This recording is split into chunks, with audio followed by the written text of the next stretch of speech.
नमस्कार साथियों, मैं हूं अवनीश विद्यार्थी और आप देख रहे हैं ब्रेकिंग ट्यूब। इस वक्त की सबसे बड़ी चर्चा जिस मुद्दे पर हम करने जा रहे हैं वो प्रतीक यादव की मौत का मामला। ये जरूर है कि संदिग्ध परिस्थितियों में उनकी मौत हुई, लेकिन जीवन भी बड़ा उतार चढ़ाव वाला रहा प्रतीक यादव का। हालांकि मुलायम सिंह यादव के परिवार से उनका नाम जुड़ा और फिर किस तरीके से वो सोसाइटी में भी बड़ी चर्चा रही अलग अलग मुद्दों पर। फिर उनकी शादी, फिर उनसे जुड़ी कंट्रोवर्सीज, और फिर उसके बाद जिस तरीके से परिवार में मतभेद हुए। फिर बाद में अपर्णा यादव जो उनकी पत्नी है, उन्होंने बीजेपी ज्वाइन कर ली। तब परिवार में पॉलिटिकल रिफ्ट आया और फिर अलग अलग तरीके से रिश्ते आगे बढ़ते रहे। बीच में अभी कुछ दिनों पहले प्रतीक और अपर्णा के झगड़े की बात भी सामने आई। प्रतीक यादव ने अपने इंस्टाग्राम पोस्ट में जो है अपर्णा के बारे में कुछ संदर्भ लिखे, कुछ बातें कही। वो कंट्रोवर्सी भी बड़ी मीडिया में हाईलाइटेड हुई और उसके बाद फिर एक वीडियो आया और उस वीडियो में प्रतीक ने इन मुद्दों को शॉर्ट आउट होना बताया। पर अब जब ये घटना आज सुबह की है, जब ये जानकारी मिली कि प्रतीक यादव नहीं रहे इस दुनिया में, उनकी मौत हो गई महज 38 साल की उम्र में। जो है प्रतीक यादव इस दुनिया में नहीं रहे। हालांकि उनकी बॉडी बिल्डिंग उनका शौक था, फिटनेस उनका शौक था। खुद वो एक जिम ओन करते थे।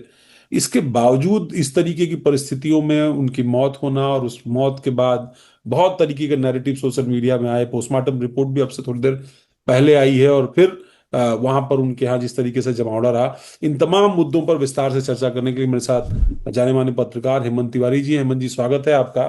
प्रतीक जी। यादव की मौत जैसे ही आपको खबर मिली, पहले मन में क्या, सबसे पहली क्या बात है? कष्ट हुआ, झटका लगा और दुखद घटना है।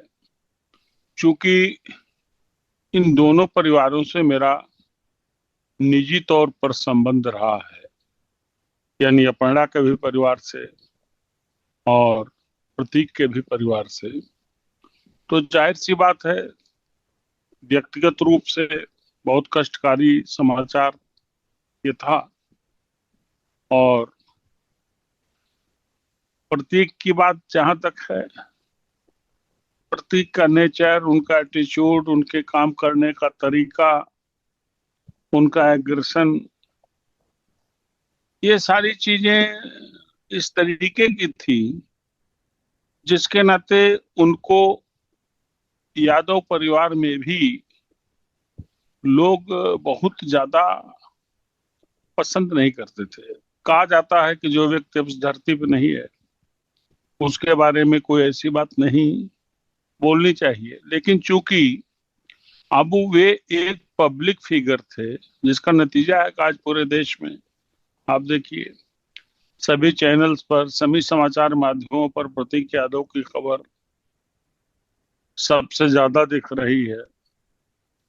तो ऐसे में तो कुछ बातें तो जरूर ऐसी हैं जिस पर चर्चा हम लोग कर सकते हैं।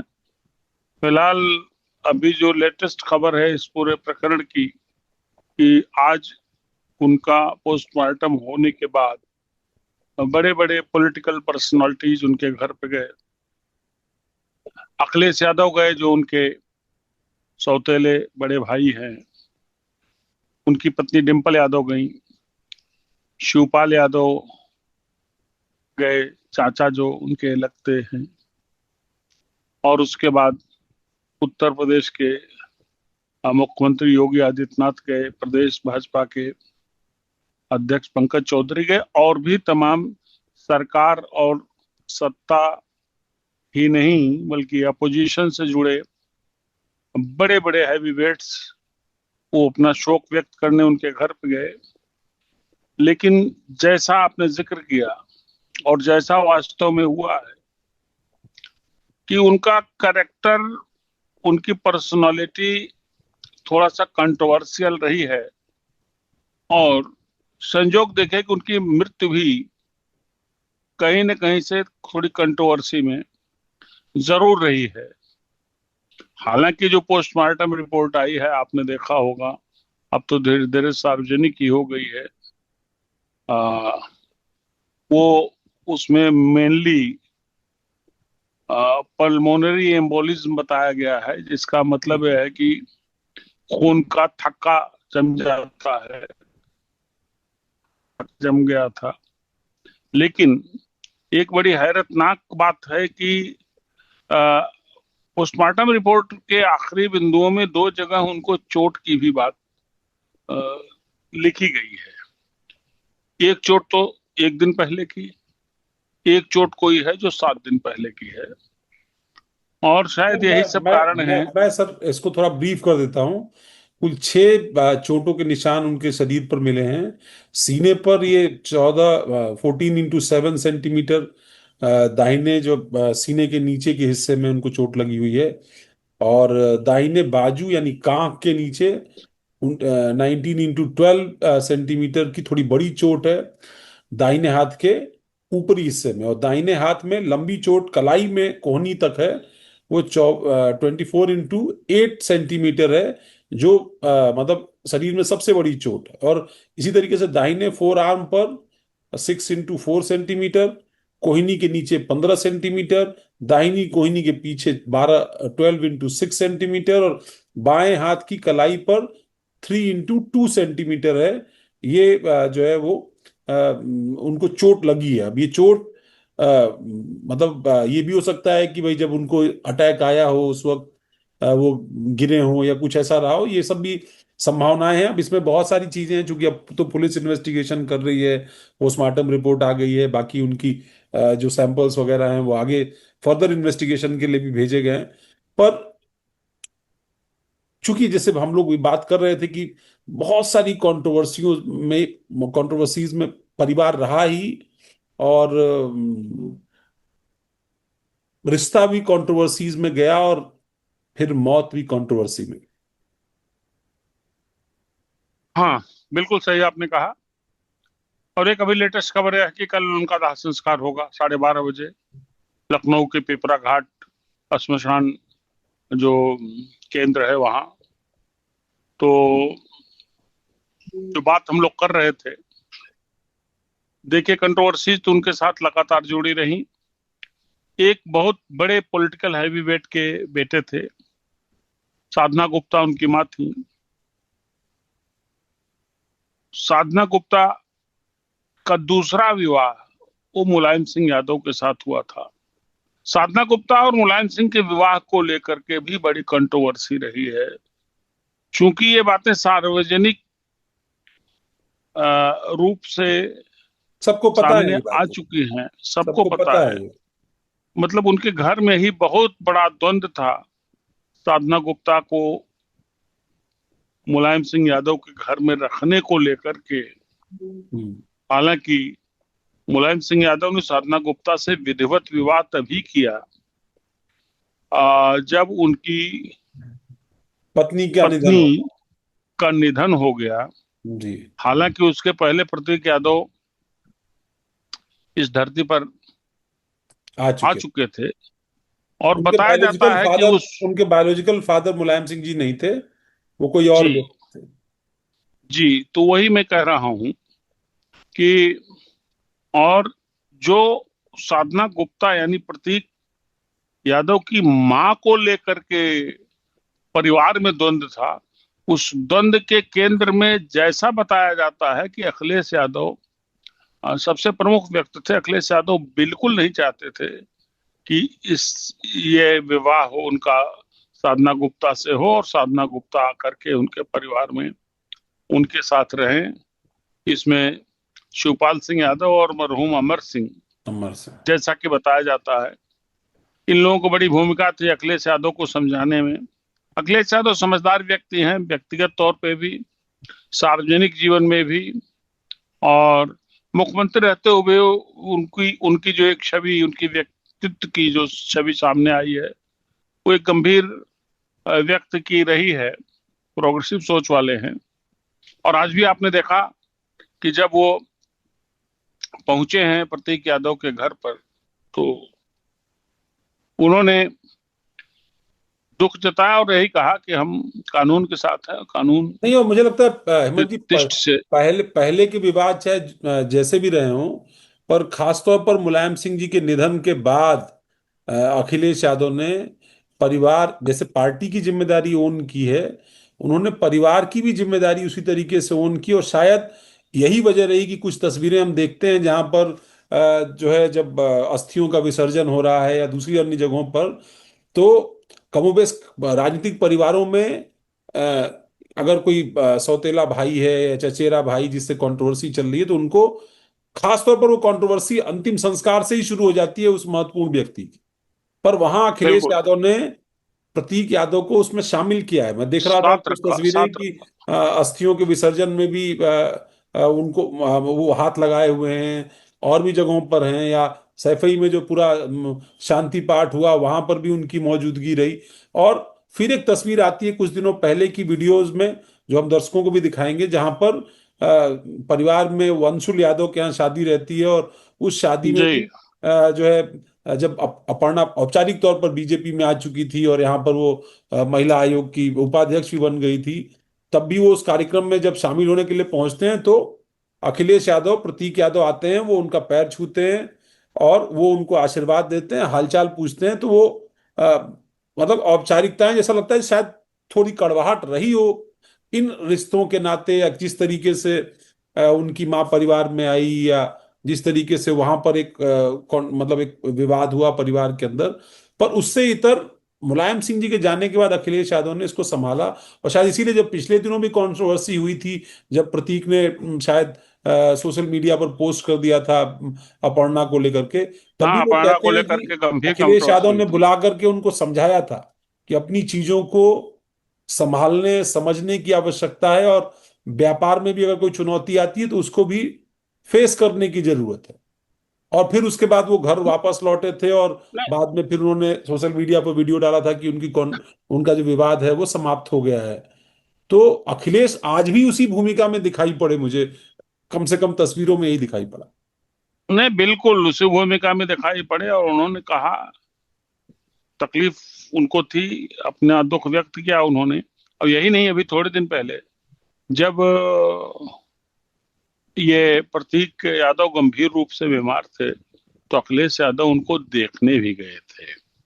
तो अखिलेश यादव में कोई कमी नहीं। हालांकि इसके विपरीत आपने ये भी देखा होगा कि जब महिला आरक्षण को लेकर के अपोजिशन के रुख पर भारतीय जनता पार्टी ने अटैक किया, तो हम्म। यही अपर्णा यादव हैं जिन्होंने समाजवादी आकर के पार्टी का देर झंडा रात जला दिया। पार्टी का झंडा जलाया, कांग्रेस के पार्टी अखिलेश का यादव झंडा की जलाया। तस्वीर भी थी और उसमें।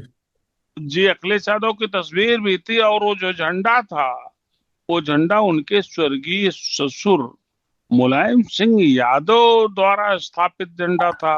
हम्म। उनके द्वारा स्थापित पार्टी का झंडा था। हम लोगों ने इस पर चर्चा भी की थी, बल्कि हम्म। मुझे इस बात का मलाल हुआ था कि हम्म। देखिए, ठीक है, राजनीति अलग है, सार्वजनिक जीवन अलग है, हम्म। पक्ष विपक्ष अलग है, आलोचना अलग है, लेकिन जो नहीं, और उसके जाति पहले रिश्ते और होते बाद हैं, में जो किसी निजी रिश्ते भाजपा के होते नेता ने हैं। भी ऐसा नहीं किया। मतलब उसके पहले और जी। बाद में भी किसी बीजेपी के नेता ने ऐसा नहीं किया। इनफैक्ट पुतला देखिए, फूकते हुए अनुपमा जायसवाल जल गई तो उनको देखने भी सबसे पहले अखिलेश यादव ही गए। बिल्कुल बिल्कुल। लेकिन एक बात बता दूं आपको। पहली बात तो है कि इतना तो सबको पता है, जिनको ना पता हो बता दूं कि एक बहुत बड़ी पॉलिटिकल फैमिली में के सदस्य थे। मुलायम सिंह यादव के बेटे थे, लेकिन एकदम नॉन पॉलिटिकल आदमी थे। अखिलेश यादव के बचपन और प्रतीक यादव के बचपन में बड़ा बुनियादी फर्क था। अखिलेश यादव का स्वभाव गंभीर था। सार्वजनिक जीवन और राजनीति को उन्होंने कम उम्र से ही समझना शुरू कर दिया था।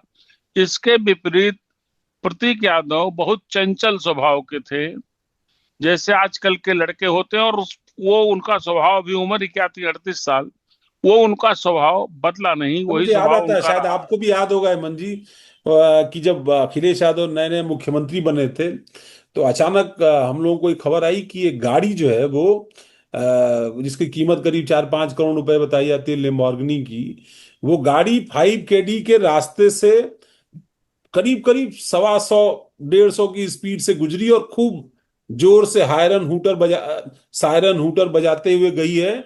और चूंकि सुरक्षा कर्मी भी बड़े मतलब हतप्रभ हुए, चौकन्ने हुए, उनको लगा कौन हो सकता है। बाद में पता चला कि वो प्रतीक यादव हैं। तो लेकिन अखिलेश यादव ने भी उस जगह पर अपने आप को एक थोड़ा, मतलब इसको कहते हैं ना कि वो चूंकि परिवार का विषय था, तो इस तरह की तस्वीरें या इस तरह का जो है कई बार उनका आचरण, जो आपने कहा कि लड़कपन था उनके अंदर, और शायद यही वजह रही है। मतलब मुझे ये भी दिखता है कि 1990 में मुझे लगता है संभवतः साधना गुप्ता का उनसे, उनके जो पति थे पहले, उनके साथ डिवोर्स हुआ था, और बाद में फिर वो मुलायम सिंह जी के संपर्क में आई, और फिर आगे उन दोनों का विवाह हुआ, या उनके साथ जिस तरीके से वो उन्होंने अपना जीवन आगे बढ़ाया। तो एक तो वो परिस्थिति कि माता पिता के साथ उनका जो बायोलॉजिकल फादर हो और मदर हो, वो एक कंट्रोवर्सी। फिर मुलायम सिंह जी के साथ आने के बाद मुलायम सिंह जी ने न सिर्फ साधना गुप्ता को अपना नाम दिया, बल्कि प्रतीक को भी अपना नाम दिया, उनको अडॉप्ट किया बाकायदा ऑफिशियली, जैसे साधना गुप्ता के साथ शादी की और प्रतीक को भी अडॉप्ट किया। फिर प्रतीक की शादी जो है वो अपर्णा से हो जाती है, बड़ी कम उम्र में ही शादी हुई, मुझे याद है इंदिरा प्रतिष्ठान में शादी हुई थी, और मैं भी शामिल था, आप भी उस कार्यक्रम का हिस्सा थे। जी और फिर उसके बाद वहाँ तमाम सारे मेहमान वगैरह आए थे, और फिर जो है वो धीरे धीरे अलग अलग तरीके की चीजों में, कभी वो जिम्नेजियम खोलते हुए अखिल मुलायम सिंह यादव की तस्वीरें आती हैं, कभी वो डॉग लवर भी, पेट लवर भी कहे जाते थे, वो कुत्तों के साथ। मेरी अपनी कॉलोनी में जहां पर हम लोग रहते हैं, वहां भी स्ट्रीट डॉग्स के ट्रीटमेंट वगैरह को लेकर के कई बार काम करते मिलते थे। वो एक कान्हा उपवन जो बना था, नगर जी, निगम ने गायों का बनाया था, बहुत बड़ा शरणाश्रय तो है उसमें भी जी। इनका एनजीओ काम करता था कुछ। बाद में कुछ स्कैम स्कैम का मामला भी सामने आया था। अगर आपको याद हो, 2017 में नई नई जब बीजेपी की सरकार बनी थी, तभी लोगों ने जाकर के अपना साफ सफाई जो है वहां पर मौके पर दी थी। तो ये अलग अलग तरह के विवाद बार बार आते हैं, लेकिन पॉलिटिक्स में जाने से एक हित जो है वो कहीं ना कहीं, प्रतीक जितना प्रतीक पॉलिटिक्स से दूर रहे, अपर्णा की राजनीतिक महत्वाकांक्षाएं उतनी ही उफान लेती रही। देखिए, यही तो बता रहा हूँ, यही फर्क है। उनका राजनीति से, राजनीतिक परिवार में होने के बावजूद राजनीति से कोई मतलब नहीं था, कोई दिलचस्पी नहीं थी। फिटनेस फ्रीक थे, जैसे आजकल के नए आधुनिक विचारों वाले युवा होते हैं, उस प्रकार के वो व्यक्ति थे। बिजनेस में उनका दिल लगता था, तो उनको बिजनेस के ही रास्ते पर मुलायम सिंह यादव ने भी डाल दिया, उनके बेटे थे। और आपको पता होगा कि आज की तारीख में एक भारतीय जनता पार्टी के राज्यसभा सदस्य हैं। बताया भी जाता है कि उनको राजनीति के क्षेत्र में आगे ले जाने में प्रतीक यादव का भी कहीं न कहीं से हाथ रहा, क्योंकि उनके साथ वो बिजनेस के गुर सीखते थे। और समाजवादी पार्टी से ये हम्म। शायद कहा जाता है कि उन्हीं का दबाव था कि उनको राज्यसभा भेजा गया। हालांकि उनकी बड़े माता जी का, ये उनकी भी कहा माता जी का जाता कि ज्यादा उस दबाव था। उनकी माता जी परिवार का से ज्यादा। व्यावसायिक संबंध थे, और उनके व्यावसायिक संबंधों में कहीं न कहीं से प्रतीक यादव भी हिस्सेदार बताए जाते रहे हैं। तो इस वजह से भी एक बड़ा दबाव बना उनको, और उस बिल्डर का पॉलिटिकल करियर शुरू हो गया। वहां से राज्यसभा गए, उसके बाद इस वक्त भारतीय जनता पार्टी से राज्यसभा के सदस्य हैं। अब तो पूरा नेता नुमा हो गए हैं, हम्म। वो शुद्ध व्यवसायी हैं। और ये सारी चीजें हैं, लेकिन उनका खुद का कभी झुकाव राजनीति की की ओर तरफ नहीं नहीं। रहा। उसके विपरीत, उसके विपरीत अपर्णा को तो मैं बचपन से जानता हूँ, बहुत छोटपन से जानता हूँ। और आपकी जिस कॉलोनी में आप रहते हो, उस कॉलोनी में रहा करते थे। उनके पिताजी सीनियर जर्नलिस्ट हैं। तो वो साहब, अपर्णा की राजनीतिक महत्वाकांक्षा बहुत बड़ी है, रही है, आज भी है। वैसे टैलेंटेड लड़की हैं, बहुत अच्छी ओरेटर हैं, आ, बढ़िया गाना गाती हैं, और संगीत की अच्छी जानकारी है, डांस की अच्छी जानकारी है, व्यवहार कुशल है, सारी चीजें हैं। लेकिन ये राजनीतिक महत्वाकांक्षा एक ऐसा विषय होता है जिस पर फिर कोई कोई काबू नहीं होता है। हम्म। तो दोनों का मिजाज अलग था, और शायद राजनीतिक महत्वाकांक्षा का ही ये परिणाम था कि अपर्णा यादव ने यादव परिवार, जो यादव परिवार परिवार की राजनीति के लिए पूरे देश में चर्चित है, उस यादव परिवार और उस पार्टी से अलग हट करके वो भारतीय जनता पार्टी में आई, उनको अपना स्कोप ज्यादा नजर आता था, और आज भारतीय जनता पार्टी में है, जैसा हम लोगों ने जिक्र किया। झंडा जलाने वाली घटना। घटना भी अभी थोड़े दिन पहले की है। तो ये हम्म। सारी बातें थी, लेकिन एक बात जो दुखद पहलू रहा है कि अपर्णा और प्रतीक के रिश्तों को लेकर के बीच बीच में काफी कंट्रोवर्सीज रही। एक दो बार जो बातें सामने आ गई, वरना बहुत से बार ऐसा उनके पारिवारिक संबंधी जो हैं, उनके परिवार से जुड़े लोग जो बताते हैं कि बहुत बार ऐसा हुआ। कारण क्या था? कारण एकमात्र था कि प्रतीक कब क्या निर्णय ले ले, कब किस बात पर गुस्सा हो जाए, किस बात पर नाराज हो जाए। थोड़ा उनका मिजाज बड़ा गर्म था, हम्म। और कब क्या बोल दें, कब क्या कह दें। जैसे आपने अभी जिक्र किया वो लैम्बोर्गिनी गाड़ी का, तो ये तो अखिलेश यादव के मुख्यमंत्री बनने की बात है। उसके पहले, बहुत साल पहले की एक बात बता रहा हूँ, जो शायद बहुत कम लोगों को पता होगी, कि यादव परिवार में एक कोई अच्छी नई गाड़ी। गाड़ी आई, अखिलेश यादव की पसंद की गाड़ी थी। और अखिलेश यादव उस गाड़ी के साथ साथ संभवतः एयरपोर्ट गए थे, और वहां इन्होंने उस गाड़ी की चाबी ली और बिना किसी को बताए वो गाड़ी लेकर के ड्राइव करते हुए चले आए, जिस पे अखिलेश यादव काफी गुस्सा भी हुए थे। ये सब व्यक्तिगत चीजें हैं, लेकिन व्यक्तिगत चीजें, जब आप सार्वजनिक जीवन में आपका नाम होता है, किसी भी कारणवश आपकी शोहरत होती है, तो आपकी व्यक्तिगत चीजें भी बहुत मैटर करती हैं। तो बहुत बार ऐसा देखा गया है, जो एक बड़ा वीक पॉइंट था प्रतीक यादव का, कि जो गंभीरता यादव परिवार के पॉलिटिकल स्टेचर को देखते हुए बाकी लोगों को थी, शायद वह गंभीरता उनके भीतर नहीं थी। नहीं मस्त मौला थे, अपने मिजाज के नहीं मालिक थे। भाई, भाई मस्त मौला या मिजाज के मालिक ही तो थे। कि भाई अभी कुछ दिनों पहले आपको याद है कि मतलब उन्होंने अपर्णा को लेकर के बहुत सारी बातें सोशल मीडिया पर लिख दी। 2 दिन बाद फिर वो उन्होंने अपनी सारी बातें वापस ले ली। अभी शायद कुछ दिनों पहले ही वेकेशन पर भी पूरा परिवार विदेश गया था। उनकी भी, उसकी भी कई सारी तस्वीरें जो है वो सोशल मीडिया पर आ गई। तो मतलब ये उतार चढ़ाव तनाव, जैसे जो बीमारी भी है, ये बीमारी को एक दिन में तो आई नहीं होगी। जाहिर सी बात है कि इसको एक समय लगा होगा इस बीमारी को आने में। जैसे ब्लड प्रेशर का इशू था, ब्लड प्रेशर और जो है डिप्रेशन की जो दवाइयां हैं वो भी प्रतीक यादव ले रहे थे।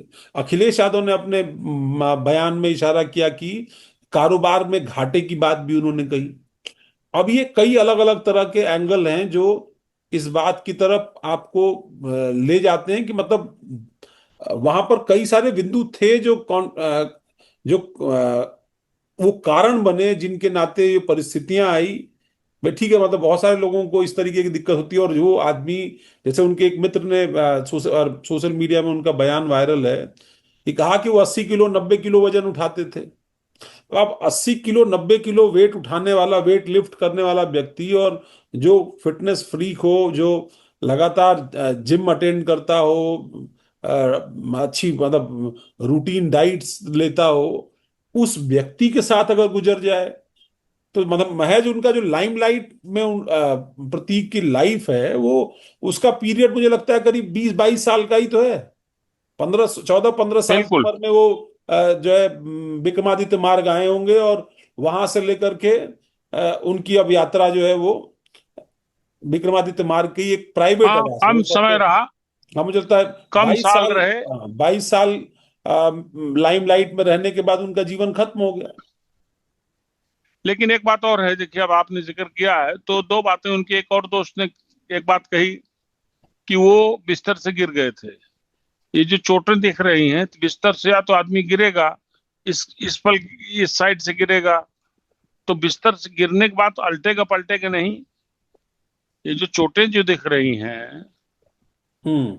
जो चोटें पोस्टमार्टम रिपोर्ट में, जैसा कि आपने जिक्र किया, एक हम्म। बात है। दूसरी बात, समाजवादी पार्टी के कद्दावर नेता हैं, मंत्री रहे अखिलेश यादव की सरकार में, रविदास मेहरोत्रा, हम्म। उनके बयान पर भी आपकी दृष्टि गई होगी। हम्म।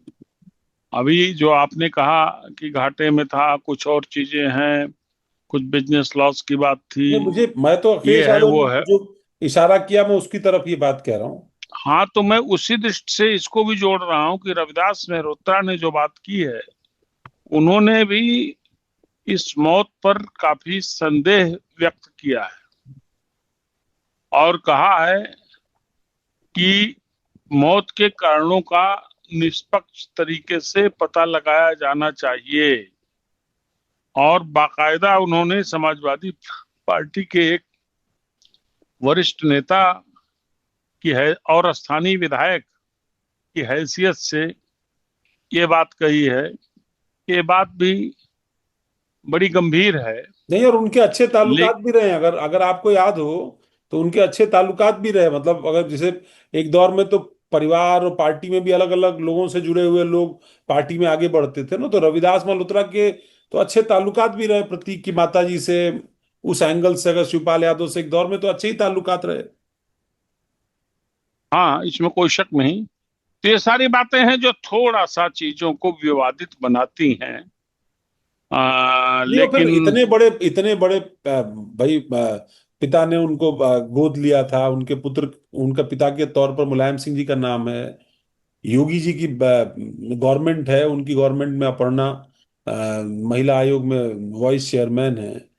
अब इस लेवल पर भी जाकर के अगर चीजें ट्रांसपेरेंटली सामने ना आ पाए तो मतलब फिर किसकी सामने आएंगी? मुझे लगता है चीजें सामने आनी चाहिए, और जो गलत सही जो भी है, जो परिस्थितियां हैं और जिस भी स्थिति में, ताकि दूसरे लोग भी ये समझ सके कि मतलब